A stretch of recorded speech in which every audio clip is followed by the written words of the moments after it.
Reviewers, kembali berjumpa dengan saya Deviana dalam acara Expose News Investigation. Dugaan terjadinya tindak pidana korupsi pada pembuatan tanaman RHL KPH wilayah 10, Padang Sedempuan, Blok Pertemuan 1, 2, 3, dan KPH wilayah 11, Pandan, Blok Untemukur 1 seluas 710 hektar, paket 13 oleh Satuan Kerja Balai Pengelolaan Das dan Hutan Lindung Asahan Barumun, yang dikerjakan CV Citra Taruna Mandiri senilai 12.999.287.180 rupiah terkuak. Dugaan tindak korupsi ini dibongkar oleh Lembaga Investigasi Tindak Pidana Korupsi dan Advokasi Hukum Perkumpulan LIT Pikor dan AHICW.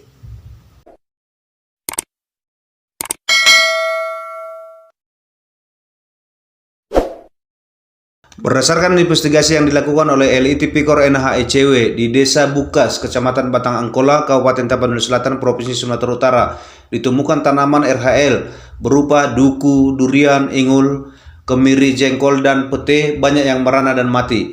Banyak bibit tanaman RHL yang tingginya hanya sejengkal tangan orang dewasa dan tidak mempunyai dahan dan daun, bahkan pucuk.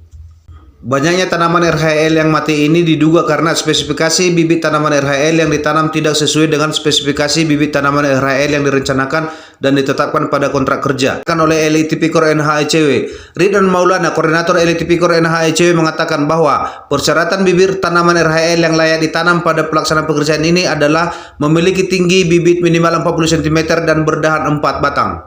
Syarat bibit tanaman RHL untuk ditanam itu adalah tinggi bibitnya 40 cm dan memiliki dahan sebanyak 4 buah.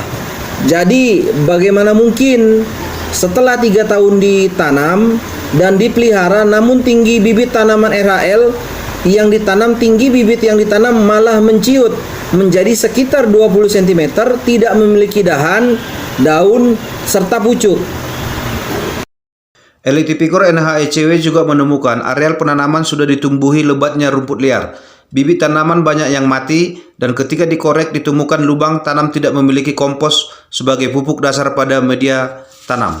Fakta-fakta lapangan ini memperkuat dugaan LIT Pikor NHICW bahwa pada pelaksanaan pekerjaan ini kegiatan penyiangan, pendangiran, pemupukan, pemberantasan hama dan penyakit serta penyulaman diduga tidak dilakukan. Jadi begini, pekerjaan ini dilaksanakan multi-year, dimulai dari tahun anggaran 2019. Saat itu melaksanakan pemeliharaan tahun berjalan disebut dengan P0. Tahun anggaran 2020 melaksanakan pemeliharaan tahap 1 disebut P1, dan tahun anggaran 2021 melaksanakan pemeliharaan tahap 2 disebut P2. Jadi mulai penanaman pertama hingga tahun anggaran 2021 ada penyulaman, pembersihan dari rumput liar, dan penyiangan tanaman. Jadi bagaimana mungkin saat investigasi ini kami lakukan hari Rabu tanggal 8 Juni 2022 yang lalu, bibit tanaman RHL ini bukan hanya bertumbuh ke atas, malah mati karena bibit-bibit yang ditanam tidak memiliki daun dan pucuk lagi.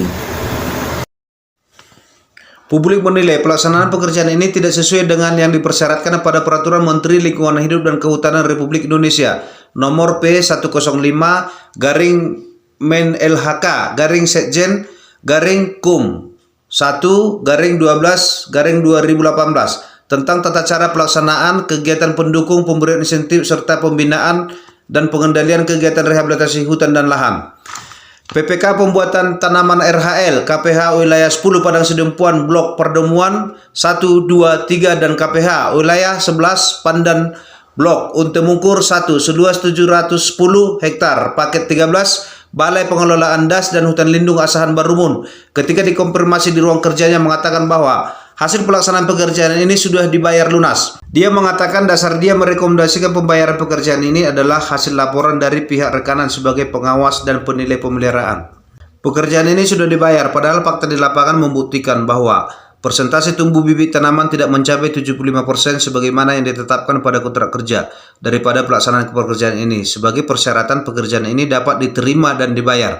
Karena itu LIT Pikor NHICW menilai bahwa telah terjadi kesepakatan jahat antara oknum pengawas, penilai, dan pemeliharaan, oknum rekanan, dan PPK dari pelaksanaan pekerjaan ini, di mana hal itu diduga kuat telah menimbulkan kerugian keuangan negara.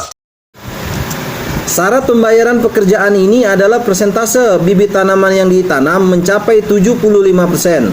Fakta di lapangan membuktikan bahwa bibit tanaman RHL yang ditanam masih banyak yang mati sehingga persentase hidup sebanyak 75% tidak tercapai. Tapi hasil pekerjaan ini tetap diterima dan dibayarkan hingga lunas. Hal inilah yang menimbulkan adanya dugaan kerugian keuangan negara pada pelaksanaan pekerjaan ini. Karena berpotensi telah menimbulkan kerugian keuangan negara, maka LI Tipikor NHICW akan melaporkan dugaan adanya unsur tindak pidana korupsi pada pelaksanaan pekerjaan ini.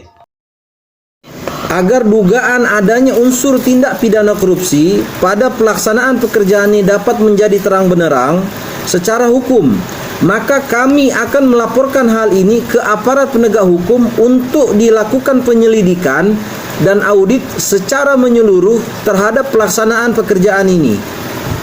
Dari Batangan Kola, Kabupaten Tapanuli Selatan, Provinsi Sumatera Utara, Ahmad Robi Simatupang, ICW Review TV melaporkan untuk Anda.